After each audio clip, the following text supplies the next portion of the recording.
প্রিয় পাঠক, আপনাদের জন্য এবারে নিয়ে এসেছি মনের মানুষ কাব্যগ্রন্থ।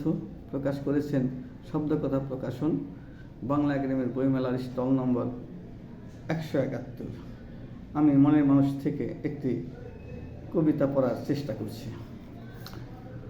পল্লী গায়ের শ্যামল মেয়ে, কাজল কালো দীঘল চুলে সিল্কি শীতের ঝলক, দুই ধারে তারে দুইটি বেনি কেড়ে নেয় যে পলক।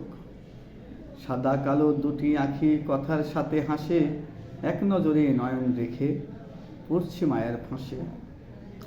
আঁধার রাতে চাঁদের আলো জগৎ যেমন সাজায়, তেমনি করে শ্যামল মেয়ে মনের ভুবন রাঙায়। রঙে ঢঙে নূপুর পায়ে নিক্ষণে ঝড় তোলে, তনুর রূপে স্নিগ্ধ ছড়ায় পল্লী গায়ের কোলে। সারা গায়ের আদর কোরায় শ্যামল গায়ের কন্যে, তারা চলে মন বাঁধিলে জীবন হতো ধন্যে। ধন্যবাদ।